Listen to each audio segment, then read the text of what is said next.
Hello student, good morning. कैसे आप सब? आप सबका एक बार फिर से स्वागत है आपकी अपनी ऑनलाइन क्लासेस में। तो आज हम पढ़ेंगे dispersion of light. Dispersion of light क्या होता है? डिस्पर्सन ऑफ लाइट, तो सन से जो लाइट आ रही है उस लाइट के अंदर 7 रंग होते हैं। ये आप सब ने पहले भी पढ़ा होगा, गाना भी है सतरंगी संसार।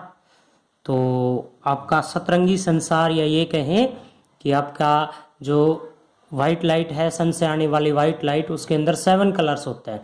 दिखाई नहीं देते लेकिन होते हैं।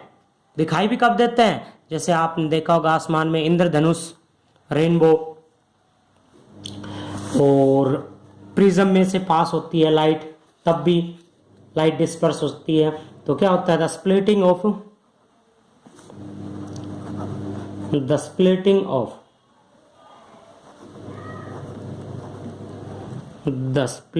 Of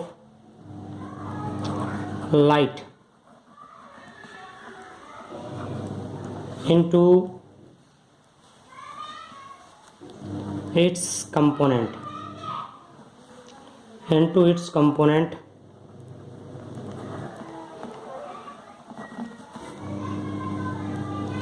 color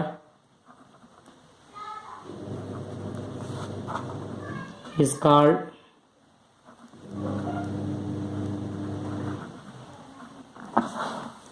dispersion।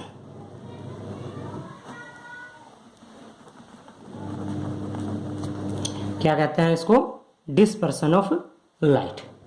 ठीक है, जैसे पहले पढ़ते हैं प्रिज्म क्या होता है। Prism, what is made by the prism? Prism होता क्या है? प्रिज्म आप सबने देखा है, ग्लास का, कांच का एक ट्रांसपेरेंट मीडियम का जो दो सरफेस से ऐसे घिरा हुआ है। Glass apparatus device consisting 2 triangular parallel faces, 2 triangular parallel faces and 3 rectangular faces. जैसे 2 ट्रायंगुलर फेसेस इस तरह से हो गया, एक इस तरह से, और ये रेक्टेंगुलर फेस ये हो गया एक एंगल पे। इसको हम कहेंगे एंगल ऑफ प्रिज्म। इसको क्या कहते हैं हम? Angle of prism. अब हम करते हैं जैसे रिफ्रैक्शन थ्रू ए प्रिज्म। ये इंसिडेंट रे, ये नॉर्मल ड्रा कर दिया हमने लॉ ऑफ रिफ्रैक्शन पढ़े थे कि when ray travel from rare to denser bend towards the normal, when ray travel from denser to rare bends away from the normal. तो इस तरह से ये जो रे थी, ये इमरजेंट रे बाहर इस तरह से निकलेगी। जाना इसको इधर था, बैंड हो गई इधर, ये जो एंगल बना ये एंगल ऑफ डेविएशन कहलाता है। क्या कहते हैं इसको? Angle of deviation. The angle with which incident ray deviates from its path is at the point of refraction is called angle of deviation। angle of deviation। ठीक है। अब यदि अगर हम व्हाइट लाइट की बात करें कि व्हाइट लाइट क्या होती है? White light a light comprising of different wavelengths like violet, indigo, green, blue, yellow, orange। ये any light gives the spectrum जिसके अंदर 7 रंग हैं। जैसे ये प्रिज्म है, प्रिज्म में से व्हाइट लाइट पास होती है। जैसे इधर से आपने व्हाइट लाइट डाली तो दूसरी साइड पे आपको इस तरह से पैटर्न प्राप्त होगा। 7 रंगों की एक पट्टी आपको दिखाई देगी।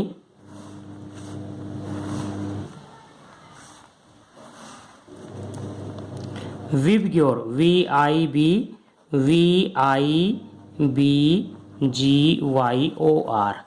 Violet, indigo, blue, green, yellow, orange, red.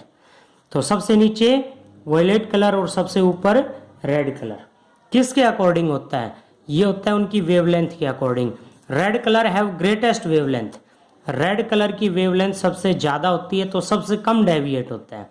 Deviate यानी कि सबसे कम मुड़ता है, सबसे ऊपर रहता है। सबसे ज्यादा डेविएट हो गया आपका वायलेट कलर। तो ये जो स्पेक्ट्रम है, स्पेक्ट्रम्स किसे कहेंगे? The band of colour produced when dispersion of light is take place, this is called spectrum. इसको क्या कहेंगे हम? स्पेक्ट्रम। रेनबो, रेनबो क्या होता है? रेनबो, रेनबो नेचुरल स्पेक्ट्रम है ये। Colour disc visible in the sky after rainfall, rainfall बारिश होने के बाद। इसकी कंडीशन क्या है? इंद्रधनुष देखने की कंडीशन ये है कि जिधर आपका सन है आपकी पीठ उधर होनी चाहिए और आपको अपोजिट साइड में रेनबो दिखाई देगा। ठीक है, अब रेनबो बनता कैसे है, इसके पीछे कारण क्या है? तो देखिए रीजन क्या है रेनबो का। जब सन से आने वाली व्हाइट लाइट आसमान के अंदर जो वाटर ड्रॉपलेट्स हैं, पानी की जो बूंदें लटकी रह जाती हैं, उनमें से जब पास होती है तो इसमें क्या हो जाता है? इसका डिस्पर्सन। व्हाइट लाइट जब वाटर ड्रॉपलेट्स में से पास होती है तो उसका डिस्पर्सन हो जाता है, तो इसको हम क्या कहेंगे? डिस्पर्सन ऑफ लाइट का फिनोमिना। इसके और भी बहुत सारे फिनोमिनाज हैं जो आगे पढ़ेंगे, स्कैटरिंग ऑफ लाइट, स्कैटर्ड होना किस तरह से। और अब हम करते हैं टेक्सचुअल क्वेश्चंस के बारे में study. Textual question of chapter number 11। एक एक क्वेश्चन को डिस्क्राइब करेंगे।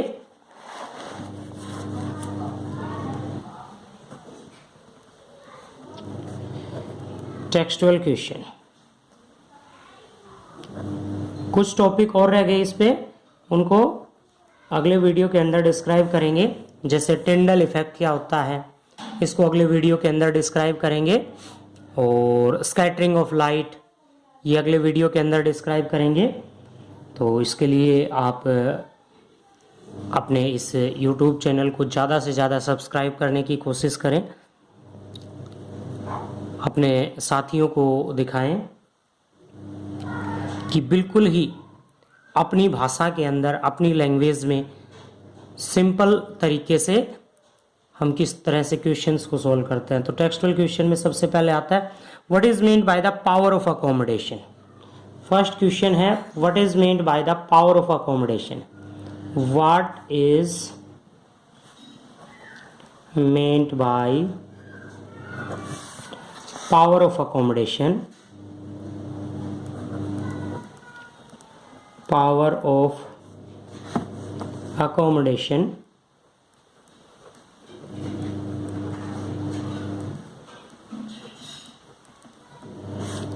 of the eye। तो देखिए power of accommodation, Hindi medium के जो बच्चे हैं उनको अगर कोई प्रॉब्लम आती है तो आप कॉल करके मेरे से पता कर सकते हो। पावर ऑफ अकोमोडेशन, समंजन क्षमता क्या होती है? पावर ऑफ अकोमोडेशन, मान लीजिए आप किसी भी ऑब्जेक्ट की फोटो खींच रहे हो अपने मोबाइल से, ये आपका मोबाइल का कैमरा है और वस्तु रखी हुई है पास में, वस्तु रखी हुई है पास में, तो आप इजीली उसकी फोटो ले सकते हो। लेकिन यदि वस्तु दूर रखी हुई है तो क्या होगा? आप जूम करते हो, कैमरे का जूम करते हो।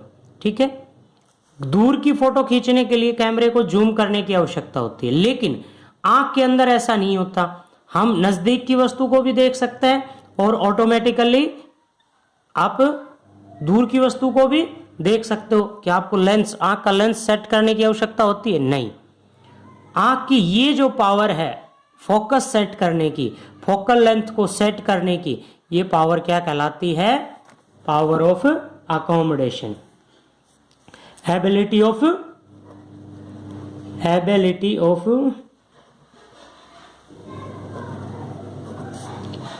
आई to adjust focal length. Focal length set करने की ये जो पावर है ये क्या कहलाती है? Ability, power of accommodation. Question number 2 है आपका, a person with myopic eye can not see the object beyond 1.2 metre distinctly. Question में कहता है कि एक व्यक्ति है मायोपिक, उसको मायोपिया हुआ है, वो 1 point myopia, myopic person. Myopic person कैसा होता है? जो क्या कर सकता है? निकट दृष्टि दोष, नजदीक की चीज देख सकता है, दूर की चीज साफ दिखाई नहीं देती, तो उसका जो लिस्ट डिस्टिंक्ट विजन है 1.2 मीटर है। इसका अर्थ ये हो गया कि ये 1.2 मीटर के बाद की चीजें साफ नहीं देख सकता। What should be the corrective lens use to restore the proper vision, तो उसको कैसे लेंस की जरूरत होगी, कॉनकेव लेंस की। आंसर क्या आएगा इसमें, कॉनकेव लेंस के स्पेक्टिकल्स की आवश्यकता होगी। और नेक्स्ट क्वेश्चन है आपके पास, अगर इसी में हम करें तो हाइपरमेट्रोपिया का जो प्रश्न आएगा उसको कैसे लेंस की जरूरत होगी, कॉन्वेक्स लेंस की।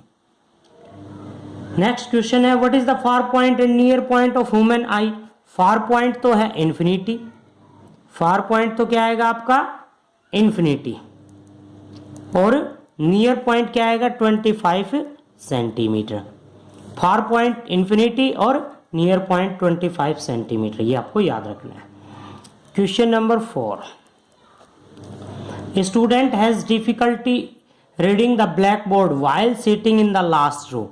एक विद्यार्थी है, उसको बोर्ड पे देखने में समस्या आती है, वो लास्ट में बैठा हुआ है, विद्यार्थी लास्ट में बैठा हुआ है, सबसे अंतिम रो के अंदर अंतिम पंक्ति में बैठा हुआ है, तो इसको कैसे दूर कर सकता है, तो उसको क्या दिखाई नहीं दे रहा, दूर का दिखाई नहीं दे रहा, बोर्ड का दूर का दिखाई उसको नहीं दे रहा। Student has difficulty reading the black board while sitting in the last row, तो उसको कैसा है, मायोपिया, उसको कैसा दोष है उसका, मायोपिया। और मायोपिया के लिए क्या चाहिए उसको, मायोपिया के लिए कॉनकेव लेंस के स्पेक्टिकल्स की आवश्यकता होगी। कैसा है उसको, मायोपिया, और उसको कैसा चाहिए, कॉनकेव लेंस के स्पेक्टिकल्स की उसको जरूरत होगी। ठीक है, नेक्स्ट क्वेश्चन है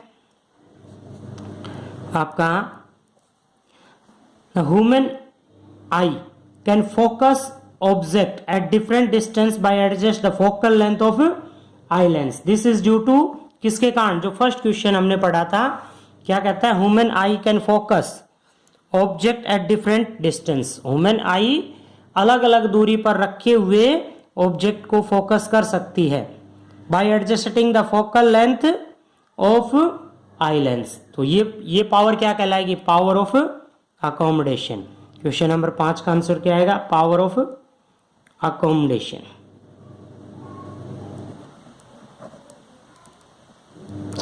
power of accommodation. Okay, next question है, human eye forms the image of an object. हमने सबसे पहले यही किया था कि इमेज कहां बनती है, आंख में, रेटिना पे। कहां बनेगी, रेटिना पे। ठीक है, अगला क्वेश्चन है आपके पास इसी में कि the list distinct of distinct vision of for young adult with normal vision. Normal vision कितना होता है, list distinct vision 25 centimetre. Next question है इसी में आपका, the change in focal length of eye lens is caged. किसके कारण होता है, फोकल लेंथ कौन चेंज करती है आंख के अंदर, क्लेरी मसल्स, ये सेलेरी मसल्स।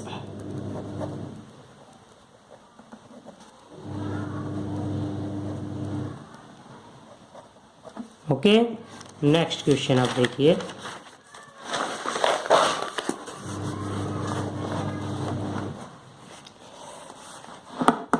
क्वेश्चन दिया हुआ है आपके पास, एक क्वेश्चन को आप अपने बुक से स्टडी कर सकते हो। एक्सरसाइज का क्वेश्चन नंबर 5 है, a person needs the lens of power. Power दे रखी है कितनी, -5.5 डायप्टर। डायप्टर क्या होती है, पावर की यूनिट, हमने पिछले चैप्टर के अंदर पढ़ा था। अगला क्वेश्चन है, करेक्टिंग हिज डिस्टिंक्ट विजन, अपने दोष को दूर करने के लिए, for correcting his near vision he needs the lens of. अब इसमें डबल है, बाइफोकल लेंस है इसमें, उसको दूर का ठीक करने के लिए -5.5 पावर चाहिए, नजदीक का ठीक करने के लिए 1.5 डायप्टर। अब what is the focal length of lens required, तो उसकी फोकल लेंथ कितनी होगी, डिस्टिंक्ट विजन कितना है, नियर विजन कितना है, ये सब हम इसमें। तो देखिए पावर आपके पास गिवन है -5.5 डायप्टर, ये डी बना हुआ है। डायप्टर क्या होती है, पावर की यूनिट। पावर किसके इक्वल होती है, 1/f, f m, focal length in metre. अब निकालना क्या है हमने, फोकल लेंथ, तो फोकल लेंथ किसके बराबर आ जाएगी, 1/p, इसके इक्वल, तो 1 में -5.5, ठीक है। तो f m is equal to किसके बराबर आ गया, -10 में 55। ये पॉइंट हटा के हमने ऊपर 10 रख दिया, इसको कट करते हैं तो ये आ जाएगा -2/11। 5 से हमने इसको डिवाइड कर दिया। अब ये मीटर में था, फोकल लेंथ किस में थी, ये मीटर में। अब इसको अगर हम सेंटीमीटर में निकालना चाहें तो 100 से मल्टीप्लाई कर देंगे, -200/11। ओके, तो ये आ जाएगी आपके पास अप्रोक्सीमेटली -18.18 सेंटीमीटर, ये फोकल लेंथ आ गई आपके पास। सिमिलरली आप इसी का दूसरा पार्ट करोगे। अब क्या ध्यान रखना है कि फोकल लेंथ नेगेटिव है तो कैसा लेंस का इस्तेमाल कर रहे हैं, कॉनकेव, ठीक है। नेक्स्ट क्वेश्चन है आपका पास, question number 6। The far point of myopic person is 80 centimetre in front of eye. इस बात को क्या ध्यान रखना है कि far point of myopic person is 80 centimetre. Far point है मायोपिक पर्सन का कि इससे ज्यादा दूरी पे वो नहीं देख पा रहा है, इसका मतलब फाइनल इमेज उसकी कहां बननी चाहिए, 80 सेंटीमीटर पे, ठीक है। कहां ऑब्जेक्ट कहां रखा हो, इन्फिनिटी पे। कहां का देखना है उसको, इनफाइनाइट डिस्टेंस का। फोकल लेंथ फाइंड आउट करनी है उसकी। Focal length using lens formula 1/f is equal to 1/v minus 1/u। 1/f is equal to 1 में -80 माइनस 1/इंफिनिटी। 1/इंफिनिटी क्या हो जाएगा, 0, ठीक है। तो 1/f इज इक्वल टू क्या आ गया, 1/-80। तो f की वैल्यू क्या आ गई, यहाँ पे फोकल लेंथ कितनी आ गई, 80 सेंटीमीटर, -80 सेंटीमीटर। पावर निकालनी है, यहीं पे निकाल देते हैं। P is equal to 1/f, m in metre. तो P इज इक्वल टू 1 में 80 को किस में कन्वर्ट कर दे, मीटर में। 80 सेंटीमीटर को मीटर में कन्वर्ट करेंगे तो क्या आ जाएगा आपके पास, 100 में 80। माइनस है तो minus, P is equal to -1.25 dioptre. उसको कितने के चश्मे चाहिए, उसको -1.25 डायप्टर कॉनकेव लेंस के स्पेक्टिकल्स की आवश्यकता उसको होगी, ठीक है। अब नेक्स्ट क्वेश्चन इसी में है कि make a diagram to show how the hypermetropia is corrected. How the hypermetropia is corrected, hypermetropia को कैसे करेक्ट कर सकते हैं, ये आप पिछले वीडियो के अंदर देख सकते हो। डायग्राम मैंने आपको बना के दिखाया था, ठीक है। तो जिसमें क्या दिया हुआ है, near point of hypermetropic eye is 1 metre. अब इसमें नियर पॉइंट, अब नॉर्मल आई का नियर पॉइंट क्या होता है क्वेश्चन में, कि नॉर्मल आई है, नियर पॉइंट कितना होता है, 25 सेंटीमीटर। इसका मतलब ऑब्जेक्ट कहाँ रखा हुआ है, 25 सेंटीमीटर। ऑब्जेक्ट की डिस्टेंस को ऑलवेज भी नेगेटिव। अब उसको दिखाई कहाँ देना चाहिए, उसको हाइपरमेट्रोपिक आई इज 1 मीटर, तो यानी कि उसकी इमेज बननी चाहिए 1 मीटर। मीटर यानी कि 100 सेंटीमीटर, सेंटीमीटर में कन्वर्ट कर लिया क्योंकि हम ये u की वैल्यू किस में ले रहे हैं, सेंटीमीटर में। फोकल लेंथ फाइंड आउट करनी है using lens formula 1/v minus 1/u। तो 1/f इज इक्वल टू कितना आ गया, 1 में -100 माइनस 1 में -25 minus minus plus 1/f is equal to, इसको सोल्व करेंगे तो आपके पास 100 माइनस 1 प्लस 4 क्या आ गया, 3/100।